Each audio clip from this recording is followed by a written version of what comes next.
Hi friends. అంగారక గ్రహంపై గతంలో ఎప్పుడైనా జీవం ఉండేదా అనే ప్రశ్నకు సమాధానం వెతికేందుకు ప్రపంచవ్యాప్తంగా శాస్త్రవేత్తలు ప్రయత్నిస్తున్నారు. అయితే తాజాగా వెలుగులోకి వచ్చినటువంటి ఒక షాకింగ్ అధ్యయనం మరో ఆసక్తికరమైన ప్రశ్నను తెర మీద తీసుకొచ్చింది. ఒకవేళ భూమి నుండి వెళ్ళినటువంటి సూక్ష్మజీవులే మార్స్పై బతికితే పరిస్థితి ఏంటి?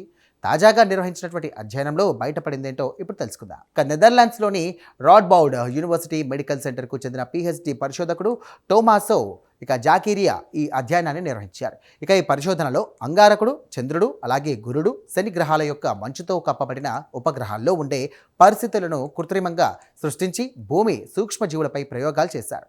ఈ ప్రయోగాల్లో సూక్ష్మజీవులను తీవ్రమైనటువంటి రేడియేషన్, తీవ్రమైనటువంటి చలి, నీరు లేకపోవడం వంటి అంతరిక్ష పరిస్థితులకు గురిచేశారు.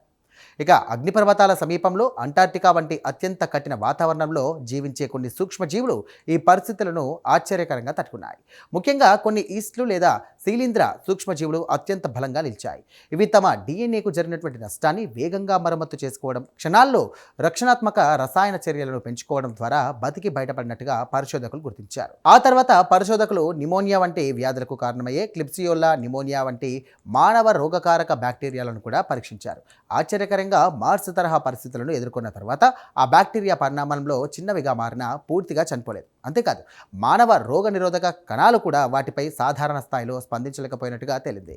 పరిశోధకుల ప్రకారం ఇది భవిష్యత్తులో అంగారక గ్రహానికి వెళ్లే వ్యామోగములకు ఒక హెచ్చరికగా మారవచ్చు. ఎందుకంటే అంతరిక్ష ప్రయాణాల సమయంలో నిద్రలేమి, రేడియేషన్, ఒత్తిడి, పరిమితి ఆహారం వంటి కారణాల వల్ల రోగ నిరోధక వ్యవస్థ బలహీనపడుతుంది. అలాంటి పరిస్థితుల్లో బతికి ఉన్నటువంటి సూక్ష్మజీవులు మరింత ప్రమాదకరంగా మారే అవకాశం ఉందంటూ కూడా శాస్త్రవేత్తలు చెప్తున్నారు. ఈ అధ్యయనంలో మరో ముఖ్యమైన విషయం కూడా వెలుగులోకి వచ్చింది. మూన్ మరియు మార్స్ ఉపరితలాలపై ఉండేటువంటి ధూళి పదార్థాలను పోలిన నమూనాలను కూడా పరీక్షించగా అవి ఊపిరితిత్తుల రక్షణ పొరను దెబ్బతీసే ఇన్ఫెక్షన్లకు దారితీస్తాయంటూ తేలింది.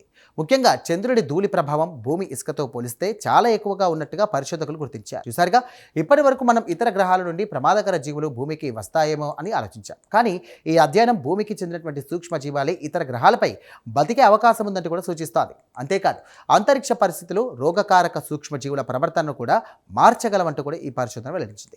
భవిష్యత్తులో మార్స్ యాత్రలు, చంద్రునిపై మానవ నివాసాల ప్రణాళికల్లో భాగంగా ఇలాంటి అంశాలు కీలకంగా మారనున్నాయంటూ శాస్త్రవేత్తలు భావిస్తున్నారు. అలాగే అంతరిక్షంలో రోగనిరోధక వ్యవస్థ ఎలా మారుతోందో అర్థం చేసుకోవడం ద్వారా భూమిపై మానవ ఆరోగ్యంపై కూడా కొత్త అవగాహన పొందవచ్చంటూ కూడా పరిశోధకులు చెప్తున్నారు. ఈ ప్రత్యేక కథనంపై మీ అభిప్రాయాలను కామెంట్ ద్వారా తెలియజేయండి. వీడియో నచ్చితే కనుక లైక్ చేయండి, ఛానల్ను సబ్స్క్రైబ్ చేసుకోండి.